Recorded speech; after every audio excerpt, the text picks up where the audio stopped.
I'm live, and I'm like a minute late. I'm sorry, I don't know, the clock in my house was just suddenly off. Hi, everybody. A minute late. My cats are going crazy. They don't like this sort of craziness. Hi. Welcome to Geek Speaks Greek. Woo! I don't think I've ever been a minute late before. I hope everybody was like, I hope he's okay. I'm fine. AC's still on, though, because I was a minute late, so hopefully that's not going to be a problem. Let me know if that's too loud, because if it's not, it would be nice to actually be able to do Geek Speak Greeks without, like, being a sweating, dripping monster every time. So, hi. Nothing like a hot cup of coffee on a hot day in New York City. So welcome to Geek Speaks Greek. I'm your geek, George O'Connor, speaking English, but the Greek I'm speaking to in this case is definitely about Greek mythology. Each episode of Geek Speaks Greek, I talk about a goddess, god, hero, or monster from mythology. Last Friday, we did Echidna, the mother of all monsters, and I liked it so much I've been actually staring at it all weekend as it's set up in my living room. And today we're going to do her, let's call it her husband, Typhon. But before I get to that, I'm going to turn it to, oh look, there's Argus.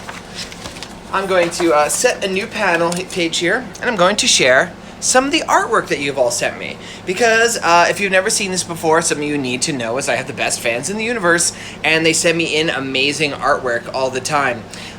Sometimes it's stuff that's based entirely on things we cover in episodes. Sometimes people go in different directions, and it's all great. I love seeing it, and I love sharing it. So first up, well, we've all seen a lot of work from Moira. Moira joined us started maybe about a month ago. I don't know, time means nothing anymore. Started sending in like these amazing drawings. Her whole family's very talented. We've seen stuff from her mother and her father. And now, apparently, she has a 5-year-old brother named Isaac, who, as Dad Jeremiah says, has joined the fray. And he's sending in pictures, too. So, here is his version of Zeus. And his dad wrote and said he wanted it to be known that if you look closely, he's wearing a wedding ring, which just seems like some sort of cruel thing for Zeus to do, because the guy's not exactly the best about being married. Just ask his wife, Hera, the queen of marriage. Queen of marriage? God of marriage. But I love that. And then Moira herself, she drew a picture of Echidna. Now, I just looked at this and I was like, oh, looks like Moira's been looking at Dolaire's Book of Greek Myths, because this reminds me very much of a drawing. Well, it's kind of both. It looks a lot like my design of her, but the pose with the little tiny creatures, her little children on her, reminds me of that one picture from Dolaire's Book of Greek Myths, which is, of course, I know I mention it periodically. It's like my favorite book. It's the Bible of Greek mythology. It's so beautiful, so great. Some of the illustrations are super weird, but it kind of adds to the fun. So that's a great drawing, Moira, and welcome to the show, Jake. No, Isaac. I messed up the names. Sorry, man. Isaac. Jake's another guy. Then we have this is from Jamie, and she drew her own version of Echidna. I really like this one. Look how demure, like if you were just seeing the drawing from here, right? You're like, oh, what a lovely person. Like she has her arms on her back, she looks so demure. I mean, she maybe has a little bit of snake eyes, but it's weird. Then you look like, oh, you have a serpent body. I kind of like that kind of contrast. Makes me wonder about her hair. Does she have hair? Is she wearing a wig? Is Echidna actually a reptile, or does she just have snake bottoms? Because most, all reptiles don't have hairs. Hair is, I don't know is hair strictly mammalian? I think there might be some birds with something like hair. I know pterosaurs back in the day had hair-like filaments. They're not birds. They were closer to, they were reptiles. I'm just talking weird dinosaur stuff, guys. And yes, I know pterosaurs are not dinosaurs. Now here is another Echidna, this one by Little Cereal, who wrote that she was inspired by a picture of Marilyn Monroe. And you can see it, look at that face. One of the hardest things to draw when you're drawing a face, so there's to draw a face head on is one thing, but to kind of do the face tilted back is very tricky. Like the planes of the face are look what a great job she did. This is a very self-assured and very mature drawing. Thank you, Little Cereal. That's really great. Thank you so much for sending that in. Who else do we have here? Oh, okay. So this is a fun one. This is from Jake. And I don't know if Jake's a little bit of a psychic or if Jake is just trying to influence me. And because I had already decided that on Wednesday, I found an old piece of art I had done of him. This Wednesday, I'm going to do Bellerophon. And Jake is trying to influence me. He revealed the reason he sent the Chimera last week was, I'm really hoping you do a Bellerophon. And today he just went very obvious. He's like, look, I'm just drawing Bellerophon. Draw Bellerophon. So Wednesday, I'm doing Bellerophon. We're going to do the Chimera and Bellerophon. I figure it's like kind of a cool thing to spin off of doing, like I'm doing the mother and father of all monsters. Let's do some explorations of some of their kids. We already did Cerberus, but I feel like the Chimera and Bellerophon would be a really great episode too. We also get to get some Pegasus in there. It's just a fun story. I think I've told it a little bit here, but you know, I go into different details. Who knows what I'm going to say? I don't know what I'm going to say before I say it. My notes, such as they are, barely exist. I just kind of riff. And everyone here seems to enjoy it, so that's okay. Can you guys hear my cats? Like, I don't know what happened. They went crazy right before this. Next up, we have a series of what I can only say are wonderful Olympians Portraits by Yehi. Now, Yehi actually corrected something. She had shown that comic where basically Athena was giving Ares advice on how to fight fire, and she was saying, like, oh, the center is actually cooler, and I actually thought that was, like, her lying. But turns out, from what he tells me, that is actually the truth. So Athena was actually giving him good advice, which is like, wow, Athena, that was surprisingly decent of you. But check out, okay, look at this portrait. I want you to pay attention to how great the colors are in all these. Here is a portrait of Dionysus. This, what I would say, is after he's been kidnapped by the Tyrrhenian pirates, and he's made grapevines grow all over the mast and stuff, and I assume he's already turned all the pirates into dolphins. And I was just kind of like, well, I want to see how this boat, but it's covered with grape leaves. Then, look at this iris. Goddess of the rainbow. She's staring through a prism. Light is refracted. It's so clever. I'm like, that's great. Then, look at this crazy Athena. Like, the colors are like, I feel like I'm in the 1960s. Like, this is like a Dayglow poster or something. And then we have a beautiful Hera, the glory of Hera, it says, where like it looks like the sun is setting behind her and she's just kind of reveling in her power. And then we have a Hermes. And there, I mean, look at that. He's picking up, and you can see his eye. Wait, does he have the green eye? Yeah, he does. I'm like, I gave Hermes green eye, right? I thought it was blue for a second. It looked blue in the thing. And I think that was it. All of those are great. What a great series of portraits. Thank you so much, Yehi. Your sense of color is like chef kiss. I don't know if that is something they do in Korea, but here it's like, when something's so good, you're just like, oh, I love it. And then finally, we have, this is a good one. I like to save Megan's a lot for last because Megan often will draw a picture in anticipation, knowing what's coming up next. Megan drew a portrait of, well, there we have the grand old dame herself. There is Echidna from Friday's episode, and she's surrounded by her husband, her lover, her paramour, Typhon. And, like, it's just all the crazy heads. We're going to get into this. I mean, that's the thing when you draw a Typhon. There's kind of no wrong way to draw a Typhon. And what I really love is Megan pointed out... Oh, we switched. I didn't mean to switch yet.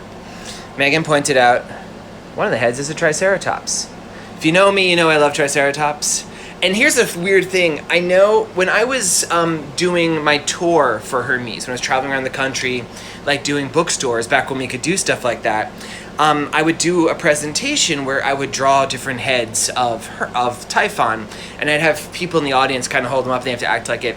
I would draw a Triceratops a lot because I love Triceratops. It's like one of my favorites, right? But I don't think that made it into the books anywhere. And so it's weird that something that I did live a lot ended up being in Megan's drawing. And now I'm like, well, I wonder if Megan was at one of my signings and didn't realize it, or maybe one of my signings is in line, or maybe Megan just like, that dude likes Triceratops. Like 50% of the shirts he's wearing have Triceratops on them.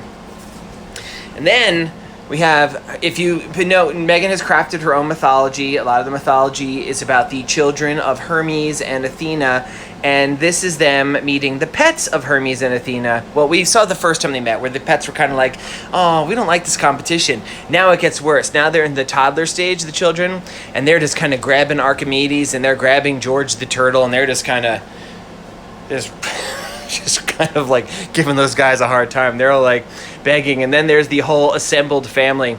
We see there's Grandma Maya, and there's big half bro Pan, and there's, I guess, what happened? I don't know, it's not going back. Oh, here we go. There's step Grandma Hera, Grandpa Zeus, and then Pop and Mom, and they're all watching as like the owl and the turtle are having worse time. Wait, what's the... And over here, I'm not sure what's happening with this one. I think that's Bellona. I'm not sure. But Great stuff, as always, everybody. Thank you so much for writing in, for sending stuff. So, I'm going to take another sip of super hot coffee. Now that the AC's on, and apparently it's not that bad, I could do that. So, let us today talk about Typhon. When people ask me who my favorite Greek god is, I always like to break it up a little bit further. I'm like, I would like to answer, please if I may, my favorite goddess, god, hero, and monster. And the answers, for those of you keeping track at home, are Hera, Hermes, Heracles. And just to break that stream of hairs, Typhon. Because Typhon is the ultimate monster of Greek mythology. Like, his description is vague enough that you could kind of really draw anything and get away with it. So, he is mentioned in our two oldest sources. We have Homer and we have Hesiod. He's mentioned in Homer without a lot of information being given, and we talked about this. In the epic poems, a lot of times the mythology, and by the epic poems I mean the Odyssey and the Iliad, a lot of times the mythology is kind of a little weird. Like, there's just weird things. So he just kind of mentions it offhand that Zeus had fought against this giant monster storm god thing. And I just hit my first problem with Typhon. Like, how do I describe him? I think I like really kind of leaned on the Olympians book series. I call him the last son of Mother Earth. And in Hermes, I kind of pose it that Mother Earth Gaia, gives birth to Typhon by herself. Because we know she can do that. Like, that's where Uranus comes from. She's able to create life without a mate. And I just felt like, for a figure as significant and as powerful and as just terrifying and otherworldly as Typhon, I felt like he deserved to be sort of begat by Mother Gaia alone, just the way Uranus was. Or just the way someone like Tartarus was. Now, I don't really have Tartarus as a character in myths. I did a little bit of streamlining so that the book Zeus wouldn't be like 300 pages of just, and so gave birth to so-and-so. Tartarus is a place in Olympians, not really so much a deity or a creature or a monster, though in Hesiod it's kind of hinted that he is both a place and a monster. And Hesiod himself specifically says that Tartarus is the dad of Typhon. So Typhon is the last son of Mother Earth, so to speak, but his dad is Tartarus. I just kind of left that out. I just like to throw it out there as some information so you guys have a complete story. But there's not even agreement on that. There are some ancient Greek sources just like, yeah, Mother Earth made him himself. There's one by this pretty obscure writer whose name is, I think, is Stesios Kolkis or something, who he says that the mother of Typhon is Hera. Like that, how like there's that weird version of the myths where Hera gives birth to Hephaestus by herself because she's jealous of Zeus giving birth to Athena? Like, somehow this got mixed up where it's not Hephaestus that she gives birth to, which doesn't make sense anyway, because if Hephaestus comes after Athena, then who breaks Athena out of Zeus's head? Huh? Anyway, in this version by this guy Stesios Kolkis, it's Typhon. Hera gives birth to this giant monster. It's a weird version. It doesn't really back up. It's also like, wait, then why does she end up fleeing to Egypt later? I'm getting ahead of myself. But Typhon is, I call him normally like a god monster. He's like okay, so if Zeus is like a storm god, right? And that's kind of, of course, I'm really boiling the essence of Zeus down. He was god of way more than that. But Typhon is a storm god too, but he's a monster. He's way bigger. I'll get into descriptions of him later, but everything about him is vast and powerful. Powerful on a level that makes even Olympians scared. And when you realize that Olympians are, for all intents and purposes, all powerful, you're just like, what is going on with this guy? Now, the name Typhon, you maybe have seen translations where people translate Typhon to mean hurricane. And that's not really accurate. Hurricane is, it kind of works, okay? Like, Typhon really it meant like a big storm, like a tropical storm. And to be honest, that is what a hurricane is. Hurricanes, though, that's kind of like a New World phenomena. Hurricanes is specifically a term, I'm going to get into meteorology here, sorry, it's going to be boring. But hurricane, like, you don't really have hurricanes in Europe. The hurricane is a term that means basically storms that create in the Caribbean area and kind of come up and, periodically clobber, North America. We see it happen every year. Everyone's like, who would have thought that this giant storm would have wiped out this town? Like, oh yeah, it's been happening forever. I don't want to make fun of people's suffering, but hurricanes are something that really only exists as we know it as a hurricane in North America and the Caribbean and areas like that. There are tropical cyclones elsewhere in the world. So I think a better translation for Typhon's name would be tropical cyclone. Or, just cut to the chase, call it a typhoon. Because another name for a tropical cyclone, and it's especially one that is used for ones that originate in Asia and things, is typhoon, after Typhon. Which is like, huh? Now it's really weird, is there's not a lot of agreement on whether or not Typhon, the ancient Greek monster, directly influenced typhoon. Some people are like, no, I think it's just a weird coincidence that another word existed that meant giant storm. Like you see it come up in Arabic. It's like typhoon. And then the Greeks just also happen to have a storm monster named Typhoon, and they eventually combine. It's like, no.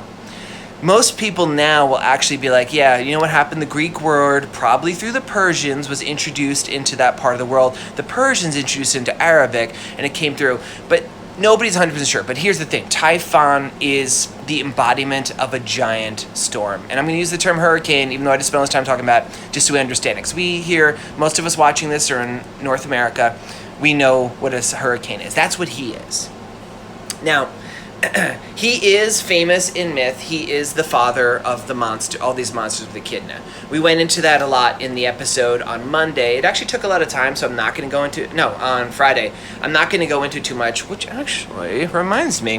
If you want to see that episode, if somehow you missed that one, and this is your first time ever watching it, I invite you to go to my YouTube, youtube.com/user George Olympians. Watch the episode on Echidna, who is Typhon's, I had a lot of problems with his wife, I guess. And they have birthed all these amazing monsters. Some of the coolest monsters of Greek mythology, are considered the children of Typhon and Echidna. So, Typhon... Okay, I'm just going to get into the cool story of Typhon, because it is my favorite myth. And it's just going to be, I've talked about doing this for a while, this is going to be me just telling, a real long one story, right? And some of the timing's a little weird. Some of the stuff I had to stitch together different ways, because Hesiod actually has this happening really early, but then he also mentions gods that are being around for this that shouldn't have been around yet. Basically, Mother Earth was upset at Zeus. We see this. This is a thread that goes through all of the Olympians books. After the first one, she was on Team Zeus. She helped Zeus free the Olympians. She gave him advice. She told him how to go down and free the Cyclopes and the Hecatoncheires, how to get his lightning powers, how to defeat the Titans and overthrow the Titans. But Zeus betrayed her trust. He imprisoned the Titans. The Titans are children of Mother Earth, just like the Cyclopes, just like the Hecatoncheires, just like everything. And Mother Earth loves everything on Earth, and she wants all of her children free. And Zeus is like, these dudes literally ate my brothers and sisters and wanted to eat me, and they've ruled the world with an iron fist. I'm sorry. I'm keeping them locked up in Tartarus, which in my world is a place, not your weird husband, maybe. And Mother Earth is like, okay, well, I'm going to try to destroy you then and get you overthrown. And you see this very much, especially in Hesiod. We see how there's generation of generation that replaces. First there's Uranos, and he gets overthrown by the Titans. Then the Titans get overthrown by Zeus. And then we see other threats that have been dredged up by Mother Earth to overthrow Zeus. Like there's Athena. She was prophesied to overthrow Zeus. He swallows Metis and he bends fate so that Athena doesn't overthrow him. There's the Gigantes who rip up mountains and stack them one atop Mother Earth. One atop each other, so they're as tall as Mount Olympus to overthrow the gods. And Zeus and Athena turn back that. It's just, Zeus breaks this chain of succession. And I've talked about this before, he's so jealous of his rule. There's so many other stories you see where somebody was meant to, or was trying to, or somehow was in some way supposed to be the next in line for Zeus, and he's like, nah, I'm taking control of this. And the final attempt, the greatest attempt, the one that was the closest to working, is Typhon. Let's draw Typhon. Now, quick description of Typhon, and I know I've done this before in the show because I talk about this a lot, because Typhon I think is awesome, and I like to get into this description. It's very performative. It's very fun to talk about this. Typhon has 100 heads. Each of those heads is a different monster or creature, depending on the text. Sometimes they say monster, which is more exciting, because then they're not limited, but creature's also pretty cool, because if you ever looked at all the creatures on Earth, they could be anything.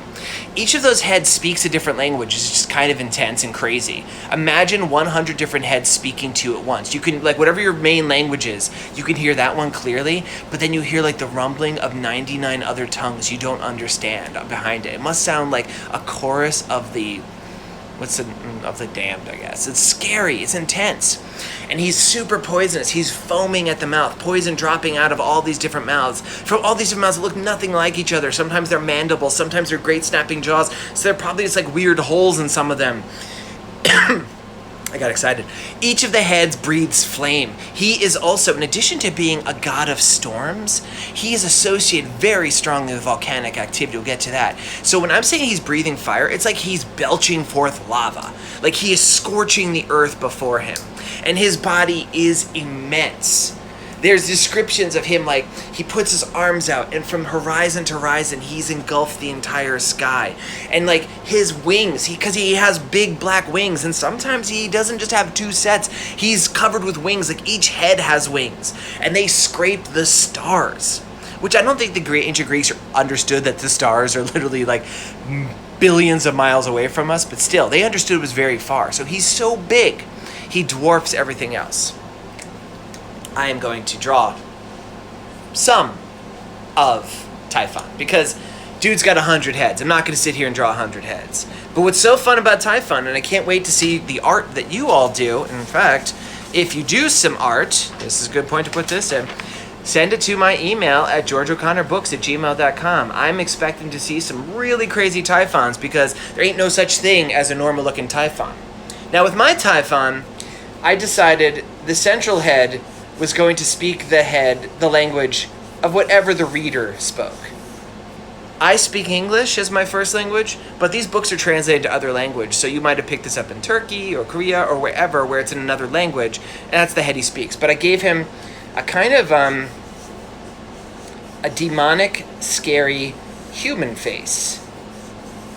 I made him a male I made him appear male at least, because we know he is married, which is, just picture that wedding.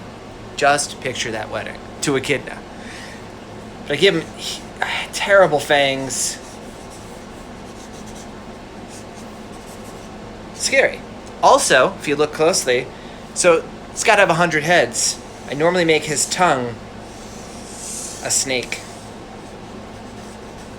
And what would be crazy is that snake would be maybe speaking, I don't know, Sanskrit or something. It would speak another language. So it's like he's talking and the tongue is making, it's like, oh, it's weird. Some versions of Typhon really lean heavily onto the snake metaphor. In fact, I think Hesiod at one point says he has a mane. Hesiod's big a mane of snakes. Remember, that's something Cerberus does too? Like a beard all of snakes. And I'm like, I like the idea that each head is different, but I do, you could have multiple different types of snakes. In fact, if you look at my illustrations in Hermes, you see a cobra head, you see like an asp head, there's probably other snakes. I really wasn't sure what else there to put in there, but yeah, I don't draw all of his heads. I'm going to, I liked Megan putting the Triceratops, I'm just getting my Triceratops head, kind of just growing out of the side. Now, in ancient Greece, they didn't know about dinosaurs, of course. That being said, I'm giving pupils, they did find bones sometimes. They found like these ancient fossils. There's a whole theory. I mentioned I want to do an episode on the griffin. There's a whole theory that there was a field of Protoceratops, which is a relative of the Triceratops, fossils that were in plain sight outside of Arabia. And that's where people thought griffins came from. They found this weird creature. So Protoceratops looks like a Triceratops, but doesn't have the big horns. It just has the frill and the beak. So they would go there, and they'd find this head that looked like it was an eagle's head because it has this big, sharp beak. But then they found this body that looked like a lion's body. And so that's where they came up with griffins from. That's pretty cool. What's another head I should do here? I'm going to do an alligator. I'll stick with a reptilian, right? Or maybe I'll make it a crocodile because they got the pointier nose. That's scarier.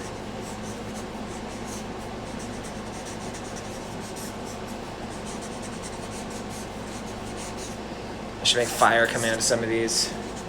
Over here, I'm going to do a giant bug. Because you know what's scary? A giant bug. That's terrifying. Oh, it's getting dark in here. I was just using the lights outside, but I might have to go put on a lamp. I'm going to be right back, actually. I'm going to turn on the lights. Sorry, guys.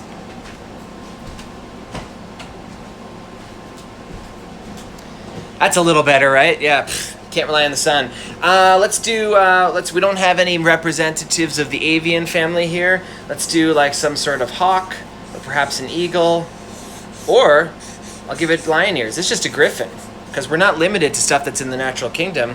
Over here, I'm just gonna make like a weird face. I give him pupils. My guy doesn't have pupils. Like a weird zombie face or something. And so forth and so on. Like, it's so fun drawing Typhon. I have sketchbooks just filled with weird drawings of Typhon. If you even type in my name, George O'Connor and Typhon, you can actually see some of those sketches have ended up online here and there over the years. I was planning to draw this Typhon sequence for years before it ever appeared in the book. So, this giant creature launches his attack on Olympus. And as we see in my version, the version I tell the story, like, his coming is noticed. He's bigger than the sky. You can't help but notice this. And Poseidon in his palace is like, I think I'll stay down here. And Hades in his palace is like, yeah, let's not go up above right now. They just hide. Pan, we see, he sees it, and Pan is running through the fields. Because Pan, although an Olympian in a sense, then he can visit there, he tends to reside in the fields of Arcadia. That's, they spread out from around Olympus. He's running, and like, as this creature is coming, he's scouring the earth before him. Like, the fields are bursting into flame, and like, the winds are shearing everything. And Pan jumps into the water to escape him. And Pan, if you go back and watch the Pan episode, we talk about this, he's already half transformed all the time. When he transforms, he tends to take on halves. He has the same Olympian abilities, but like, since he's already half goat and half god, when he transforms to swim away, part of him still stays a goat. The top half of him becomes a goat now, and then the bottom half becomes a fish. And that's actually where we get the zodiac symbol Capricorn from. In case you're wondering, like, why is there a goatfish? It's Pan, transformed, hiding from Typhon, this giant, horrendous monster. And as this monster is descending on Olympus, the gods see it coming. The all-powerful, they're gods, the Olympian gods. We talk about them all the time. These dudes can rip up continents and throw them. And they see Typhon, and they're like, we better get out of here. It's crazy. Like that's how scary this guy is. And Athena's like, yeah, that's the best strategy. And even Ares is like, I'm not fighting that guy. Are you crazy? And like Hermes is like, Pop, we should really leave. And Zeus, who, man, I mean, this podcast or live cast, whatever we want to call this, could practically be called Zeus is a jerk sometimes. Zeus, here's something Zeus has that's great. He's very brave. And that's maybe stupid when you're fighting this giant monster, or maybe it's not. You're Zeus. Maybe the Olympians were being overly cautious, because they are Olympians. Their names are synonymous with power and able to do anything. The rest of them flee, and Zeus stays to fight. And he launches himself up in the air, and he's just, riding the lightning bolts, throwing lightning bolts left and right, literally blowing heads up as he fights, but the dude still has 100 heads to fight. And that's when he pulls out a secret weapon. Because he wasn't sent here just by himself, he was sent by Mother Earth. And when Zeus overthrew the Titans, when he overthrew his dad, Kronos had that sickle of unbreakable adamantine that was fashioned for him by Gaia herself when Kronos overthrew Uranos. That disappears when Kronos is overthrown. Nobody knows where it goes. Turns out Mother Earth had secreted it away. She gives it to her last son. So even though this fight is crazy, and it's actually, Zeus is holding up. Zeus would probably win, given enough time. It's a crazy battle, because Zeus is immortal. It doesn't matter. Eventually, I'll talk about this a little bit. There's a problem, you're fighting a mortal being. You can't kill them, and you really can't even hurt them. So Zeus is doing amazingly well against this thing, which is bigger than the sky. And then Typhon pulls out the sickle of Kronos, and he hits Zeus, and Zeus is sliced open. Now, I said you can't really hurt them. You can temporarily. We've seen this when in the Trojan War, when Athena is helping Diomedes. she makes it so Diomedes can stab Ares. And Ares is bleeding. Well, he's not bleeding. He's ichoring. There's a golden ichor pouring out of his wound. But he's just like, Zeus is like, fix yourself. He's like, oh yeah, they can heal. But it takes a second. They still have this trauma. There's still pain involved. Zeus falls to earth like an asteroid. And boom, hits it. And he's laying there. And before he can recover from this grievous wound, Typhon does one of the grossest things in myth. When some of you, and you all know this, I mention this all the time, he cuts out his tendons. Because the idea is, how do you make a prison that you could keep Zeus in? Zeus he could break any wall eventually. Even adamantine. We know he could break adamantine. He does it when he's bound by Athena, Poseidon, and Hera. He breaks adamantine. He can also sneak out of any prison. The dude could get infinitely small. He could get infinitely big. He's a shape changer. And Typhon knows this. Maybe Mother Earth mentioned to him. Maybe Typhon's really smart. We don't know a lot of Typhon's inner thoughts. He does have 100 heads. That's a lot of brain power. You know, the ant one's probably not giving much thoughts. But like the human one, it's big. It's got some brain power behind it, right? He cuts out Zeus's tendons so that Zeus can't move. Now, maybe Zeus could have healed it up, but I don't know. There's probably magic at play here.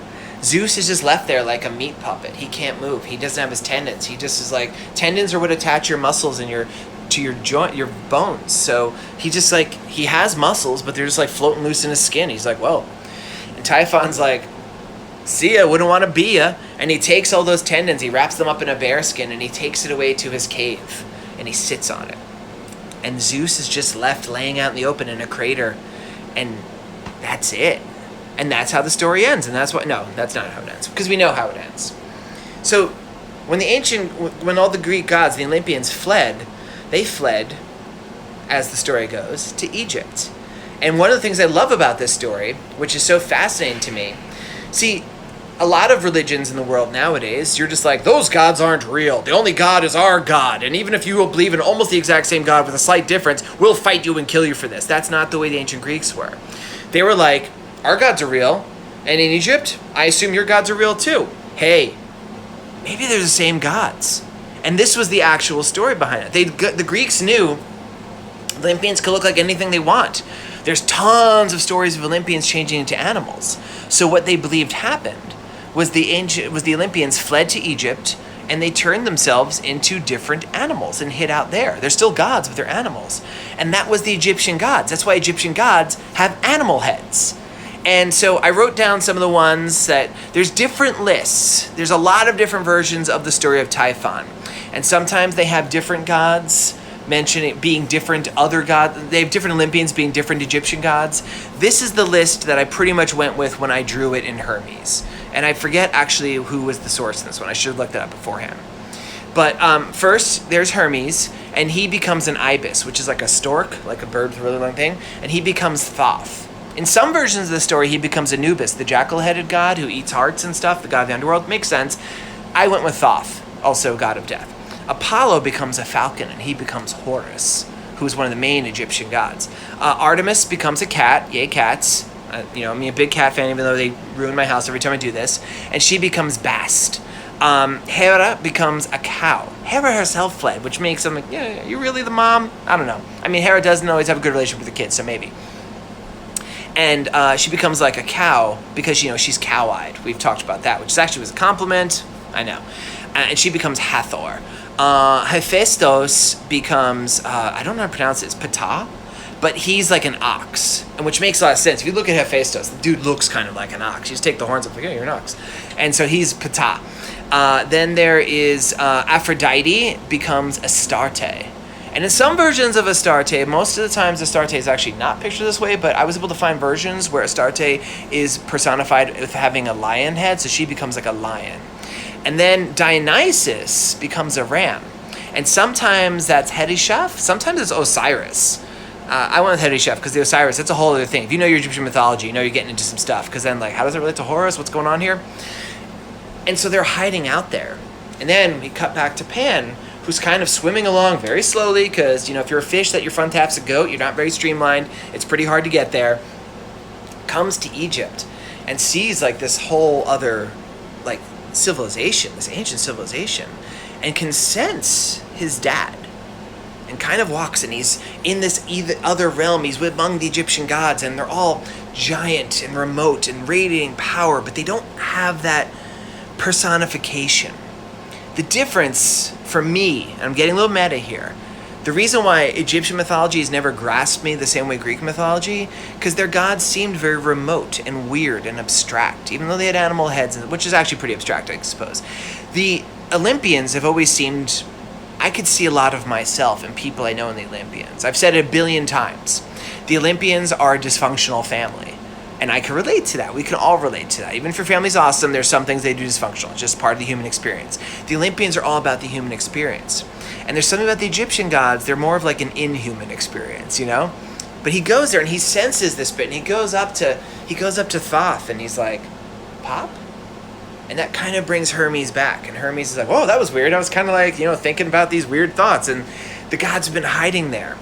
And Pan, who's like, he should get some super credit for this. Sometimes he's called Pan at this point, which means like fish pan. And he's like, yeah, actually means goat Pan, which is like unnecessary. He was already half goat. And he's kind of like, yeah, don't you feel bad? Like, Grandpa's just like laying in a crater with no tendons. And Hermes is kind of like, yeah, I guess that's a pretty crummy, huh? So they make this plan. And depending on the version of the story, it's different plans. In fact, some versions of the story, it's not even Hermes who does this, it's Cadmus, who's one of those like kind of mortal stands-in, much like Perseus, for like that you'll see sometimes, where like the story maybe needs to have a human, but it was definitely a god at one point. So the plan is, in some versions, it's Pan shows up, he's like, hey, I'm selling fish, you want to buy fish? Giant monster bigger than the sky? That makes no sense to me. Does Typhon need to eat fish? Does he need to buy fish? How on earth would you sell enough fish to a dude? Like, it's like, unless he had like, I don't know, like a sea world full of fish, that's not enough fish. I like the version where he just kind of shows up, he's playing music. And he's in disguise, Pan. He's back to being like, he's got his goat legs, he's got his god half, and he's playing music, and he's playing it nicely and slowly, because we know he's a good musician. Slowly out of this cave is like drawing him like poison from a wound. Typhon comes out and is listening to the music, because inside this cave they know this is where Zeus's tendons are. And all the way around the earth, like over the curvature, so that Typhon can't see, Hermes is waiting. Now Hermes, we know, is very fast. By my estimation, faster than the speed of light, which should be a physical impossibility, but he's a god, he could do this thing, because of all the places he has to be in at once. So all he needs is like a micro nanosecond to get in there and get that, but he still needs to wait until Typhon's out of the way.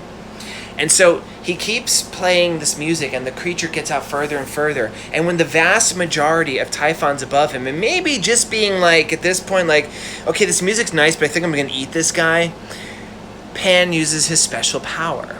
And if you watch the Pan episode, which you can catch on youtube.com/usergeorgeolympians, we know that the word panic comes from Pan's special yell. Pan has a yell that instills unreasoning fear. Doesn't matter who you are, even if you were the greatest monster that's ever been conceived, you hear this scream and for a second you lose all reason. And in Hermes, I even have a moment where the storyteller who's telling the story is musing as he tells this story to Argus Panoptis, the all-seeing. Like the one thing that might terrify this undefeatable monster is maybe the sound of his wife screaming in pain. That ties into Argus Panoptis and his potential role that maybe he killed Echidna. We kind of talked about that in an episode. Anyway, Pan lets loose this blood-curdling, panic-inducing scream, and just for a second, not even, for a moment, he's terrified. And he catches himself. You ever do the thing like we see like an ant or a bug, like, ugh, and you're so scared for a second, and then you're like, wait, it's a bug. Like, that's what he has. And in that microsecond, from around the curve of the end of the world, Hermes zips in and zips out and grabs those tendons wrapped in that bear skin and flies to where his dad's been laying in a crater. It's like, hey, Pop, I'm sorry, here's your tendons back. And Zeus is made whole again. The tendons immediately form into his body, and Zeus is reborn in all of his fury. And, I mean, you think Zeus is intimidating before? Imagine Zeus laying in a crater for a few months, like not able to move, and like birds are pooping on him, the rain's coming on him and stuff, and he's just like, oh. And he launches into the air, and he is bristling with power, and electricity is crackling off him, and he launches into battle again with Typhon, and he is blowing up heads left and right, and he's not going to be surprised this time by the sickle, and he mortally wounds Typhon. And as the coup de grace, the final blow, he rips up an entire mountain, Mount Etna in Sicily, and drops it on whatever remains of Typhon, which is still enormous. And boom! It's like everything shaking and shattering. And that's how Typhon's defeated. And it's a cool story. I love it. And Typhon's maybe not dead. Because Mount Etna, if you've ever been to Sicily, or you don't have to be to Sicily to know this, Sicily, not Sicily, it's still an active volcano. In fact, a lot of times, in a lot of stories, I think even in Olympians a few times, it's considered to be one of the workshops of Hephaestus. But it was also thought that the smoldering flames that come out, the smoke that billows forth from this active volcano, it was Typhon, wounded, but still alive, and trying to escape. And I kind of love the idea that Hephaestus puts his workshop on top of this guy's, not his body, he's still alive, he's just wounded, he's like sick. Maybe he uses the flames to fuel his furnaces. It's really cool. The whole story, it's one of my favorite stories. It's my actual opinion in Olympians, if you read all 12 books in a row, like the climax of the story, at least the one story of Zeus being overthrown, is this battle against Typhon. It's his greatest battle, and he defeats him. And that's one of those reasons why I feel like Zeus cements his rule.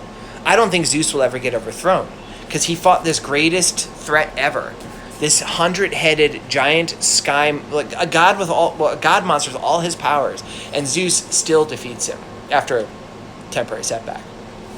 And so that's the story of Typhon. I think I got everything I wanted to say. Talked about typhoons, I talked about the language stuff, talked about his parents. Yeah, I mean, what else can you say? That story's epic. It's so cool. He's the big bad of Greek mythology. Like, the big bad. He's the ultimate threat. Like, he's the final boss fight before you finish. Like, he's Typhon. It's awesome. So, woo! Okay, I talked a lot there. Now, let's see. Do we have any questions today? Be they Typhon related or otherwise? Let's see what we got here.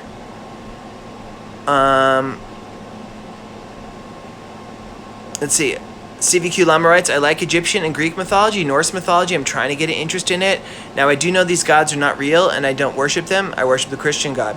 That's cool. Everybody can follow their own things. My only problem with what people believe in is when they actually use their beliefs to invalidate other people's beliefs. There's been, unfortunately, a lot of history in people where they say, I only believe in this one God and all your other gods are fake. That's not fair. Other people have their gods and their beliefs too. So, if you want to worship the Greek gods or the Egyptian gods or the Norse gods or the Christian God or some gods, whomever, I feel like you should be able to do that and worship whoever you want. And the stories themselves are just super fun and super amazing. Like, this is, somebody wrote, as I scanned through, Norse mythology is very metal and funny. It kind of is metal. But I challenge you to find a more metal story than this. A dude who rips out someone's tendons so he can't fight back. A dude who is defeated after his heads are blown up by lightning by throwing a mountain on top of him. A guy who's still alive and is burning flame and stuff. I don't know. These are pretty cool. Aztec myths, those are great ones too. Somebody wrote, Alicia Sophia, okay, we missed the Echidna episode, so I'm sorry to repeat a question, but does she lay eggs since she's a reptile? Oh, Alicia, that's a great question. Believe it or not, we didn't actually address that. And, I did get into this. So I talked about, I think this drawing is still here. There is a real-life creature called the Echidna. I drew a picture of it, which is a monotreme. Which is a fancy way of, it's a type of mammal that lays eggs. It's a very weird kind, there's not a lot of them. There's platypuses, platypodes, I don't know. Or these guys, there's like maybe 3 or 4 species of this thing. And they are mammals and lay eggs. And they are named Echidna because when they discovered this, when scientists discovered them, they're like, well, that's weird. It's like Echidna. It's like a mammal that lays eggs. So I'm going to assume that probably she does lay eggs. Because she certainly seems to have some mammalian traits. I actually talked about this, though. I didn't actually give her mammary glands. I made her more reptilian. She has all the appearance of being a humanoid, but I like the idea that she is reptilian. So I'm going to assume she does lay eggs. That being said, her big daddy husband, I don't like that term, let's just say her husband, he's everything. He's mammalian, he's monotreme, he's reptilian, he's avian, also dinosaurian, because we all know birds are dinosaurs. He's things we don't even know. He probably buds. I mean, he can reproduce anyway. But I do think it makes sense, and it's kind of a cool image. I like to think, like, she's, like, giving birth to, like, I mean, the Hydra, it's pretty reptilian already, but, like, the Sphinx, I mean, it's got wings, right? Comes out of an egg. How about, like, the Nemean lion? She's like, oh, look, it's a little kitty, and it comes out of an egg. I like that. I'm going to say Alicia Sophia, yeah, she gives birth. She lays eggs. Although we don't really, that's just me having fun with it. I have never heard this. Greek mythology fanatic writes, there is a story where Selene fights Typhon, and that's why the moon has craters. That's cool. If you could find out more information about that, please send it to me. Like, is that part of Typhon's general ascendancy? Like, as he's rampaging across the sky? Like, the dude is so... Okay, I think ancient Greeks would have been aware that the moon was closer than the stars, because the moon sometimes passes over the stars, right? So, if he has wings that scrape the stars, by any reasonable grasp of the idea, he would be able to grab the moon. So, like, does he actually, as he's coming, it's like, oh, get out of here, moon, and throws her? I don't know. That's really cool. If you could find me a link to that myth, please send it at, I won't see it here in the comments because unfortunately the comments disappear, but send it to me in my email, georgeoconnorbooks@gmail.com. I would love to find out some more stories about Typhon because it's really just the big one.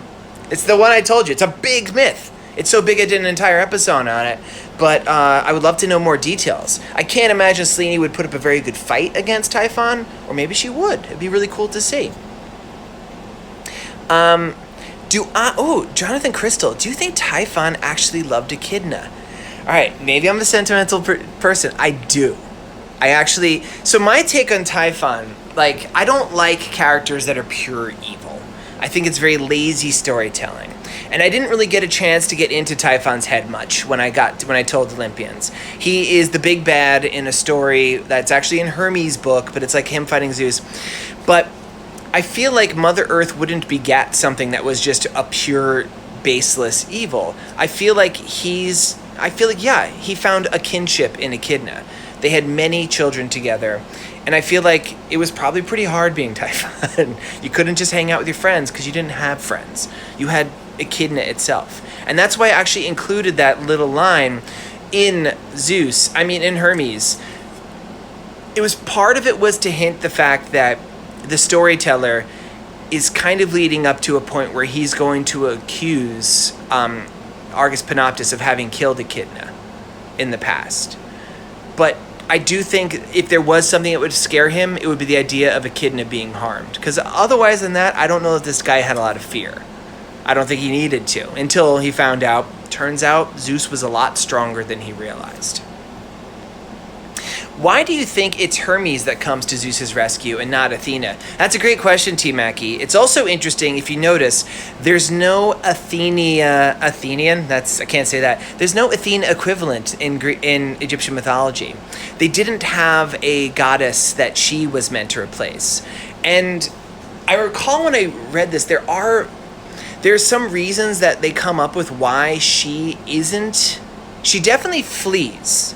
Athena is wise in battle. She's strategy. But I don't think she would have fled forever. I suspect Athena, I don't know where she went to, but she didn't hide out in Egypt. She probably went and had a plan and didn't have a chance to enact it in time. There would have been something. Because Athena, I don't think, would ever abandon her dad like that. But it's very telling, and maybe it's just that they couldn't find a good match in the Egyptian pantheon. It's very telling that she doesn't stay and do something or try to help her dad. Maybe she did. Maybe she comes and holds up an umbrella for him. I don't know. Probably not, though. She was probably smart enough to know she had to leave where it was because she would be visible. She doesn't want to bring attention to it. It's a great question. It's one I should probably do some research because I remember when I wrote the book, I was researching, like, where did Athena go? It's a pretty big omission. She's the most stalwart defender of Olympus. You know, she leads the charge against the Gigantes. And there were other gods that I found in other sources. Like, I know, like Ares flees to Egypt and becomes a fish. And one of the and I forget which god that was supposed to be, but one of the reasons I didn't draw that is because I couldn't find any references to a god with a fish head, which is just weird. And also, like, it just wouldn't. He was on land, so I figure he's off doing something. But Athena must have been somewhere. It came down to Hermes because Pan. I think Hermes. Have you ever heard the expression "discretion is the better part of valor"? I think he was just like, yeah, I'm scared. I think Athena probably did have a plan, just Hermes was quicker. Which, you know, that's probably their whole thing. Athena's probably a bit smarter, but Hermes is definitely a bit quicker, and I think it averages out that they're the two smartest gods. Haven Olivia writes, in your drawing of Egypt, how come grass is surrounding the pyramids? Well, I did some research. You also notice the pyramids are very shiny. They're like a white instead of like the kind of terracotta color they are now. They're even capped with like gold. Back in ancient times, when the pyramids were first built, that was a very fertile valley. It wasn't the desert area it was now. So I tried, and there was actually water adjacent to it. I was trying to, which is the Nile, but I was trying to show that this was a time of Egypt we don't normally think of. We know that the pyramids were originally clad in marble, and that there was some sort of valuable metal on the top.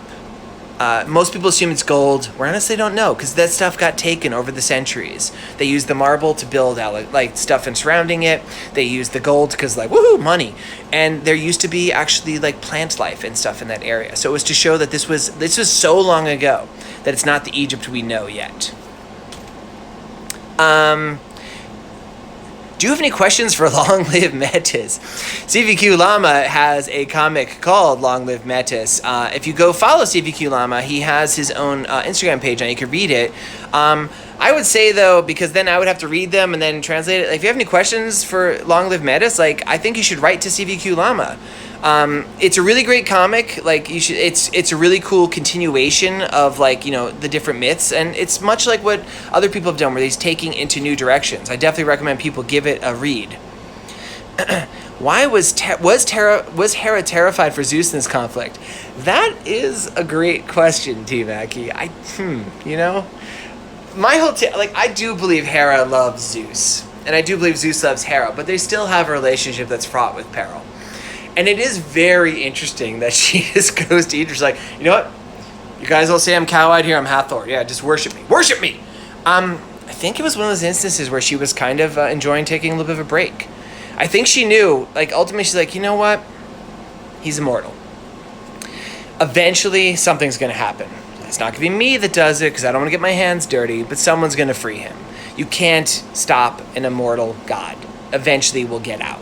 And I think she just enjoyed having some time. Maybe, I mean, Argus was still around at this point. You know, I've thrown out my pet theory that she and Argus had a thing going. Maybe she was like, hey, Argus, come over. My husband's out of town for a while. I don't know. I mean, also, you know, maybe she was just having some fun in Egypt. I did kind of try hinting in the little bit of dialogue that you see between Hermes and Pan that when they took the form of the Egyptian gods, because they sublimated the human personas they've adopted so completely, that they kind of lost connection. Like Hermes, when he becomes the Hermes we know from Greco-Roman myth again, he's like, oh, that was weird. Like I feel like they assumed a role, and they assumed it so deeply that they actually, for a while, kind of forgot who they were. I don't think it would have been permanent. I mean, literally all it took for Hermes to come out was his son walking like, Pop?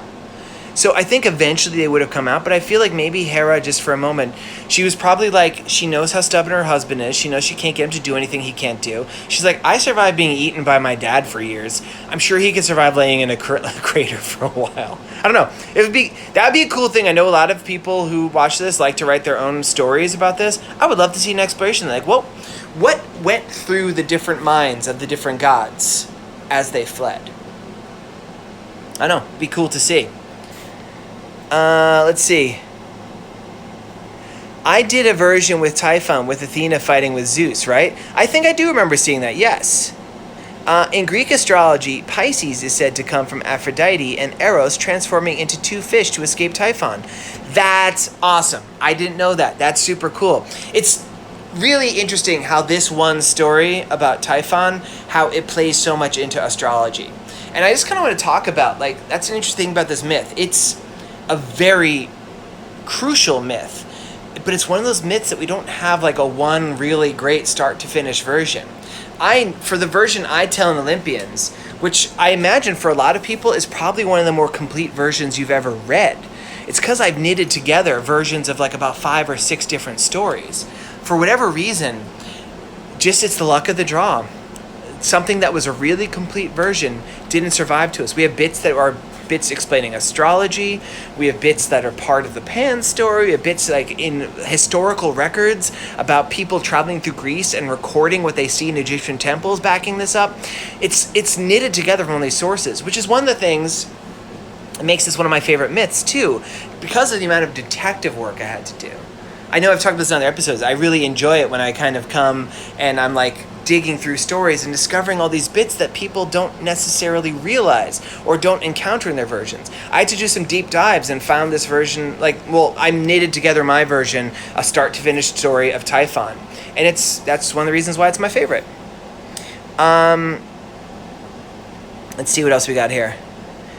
Yeah, people are asking about the Athena. I would love to see someone do some research, see what Egyptian god she went as. Maybe she went to a different culture. Maybe she's like, being wise, she's like, you know what? Eventually, Typhon's going to realize that the gods he chased out of Greece are all clustered in this one spot in Egypt. So I'm going to go to Mesopotamia or something. I don't know. There's ideas. Maybe she did something like that. She's like, it makes better sense. It's more wise for us not all to hide together where we're going to draw undue attention. Let's see what else. It is interesting that a very chaotic monster like Typhon is strictly male. It is very interesting, right? But it makes a lot of sense. Something that I've always thought is very funny about some religions, that the god who brings and creates life is personified as male. Especially if there's only one god. It's like there wouldn't be sexes, you know? Why would you be, if there's one god, why are you male? Because there wouldn't be males without females, right? But females are in life, like among with us. Like, I'm not a female, but I have quite the beard for a female. But females do create life, so to speak. I mean, they need the male input, of course, but it's females who take life and bring it to term and give birth to life. So it always made sense to me, like in the Greek idea, that Gaia, Mother Earth, is the creator of life. That makes a lot of sense. Now, Typhon, being her son, is this agent of chaos and destruction. Yet he does play that crucial role of creation. In fact, that he is paired with Echidna as the father of monsters. So the Greeks understood it, but it makes sense. Males tend to be more belligerent and bellicose. They tend to engage in warfare. He's not really a soldier, but he is this creature of, he's meant to replace the old, I guess. It's that dynasty. I think he's a male because he was, in a sense, meant to replace Zeus. And we see that sons replacing fathers. Uranus replaced by Kronos replaced by Zeus. He's not a son of Zeus, but it makes sense that he would have been the force to replace him. Ranka's father says Typhon still had to take out the garbage. Somebody draw a comic of that, please. What is the garbage in the Echidna Typhon household? What are they eating? My goodness, what is the stuff they're getting rid of? I'd love to see it. Probably bear skins. I would love to. Oh, no, he probably eats bears. I just realized that for the first time. He definitely eats bears. So really quickly, I guess we're down to last minute. What gender is Typhon? I would say Typhon's unquestionably male because Typhon is considered the father of monsters with Echidna. And no one should be eaten by Zeus. I agree, Greek mythology fanatic. It's very unfortunate what happened to Metis. And so if you want to read the further adventures of Metis, check out CVQ Llama's comics. They're all about that. Oh, which I just learned, they're on hiatus. Well, read the ones that have gone so far. And I have less than a minute to go, so I just want to say thank you again for tuning into Geek Speaks Greek. Tune back here Wednesday. We're going to do a examination of Bellerophon and his battle against one of the children of Typhon and Echidna, the Chimera. So I hope to see you all there Wednesday, and thanks a lot for tuning in. Bye-bye.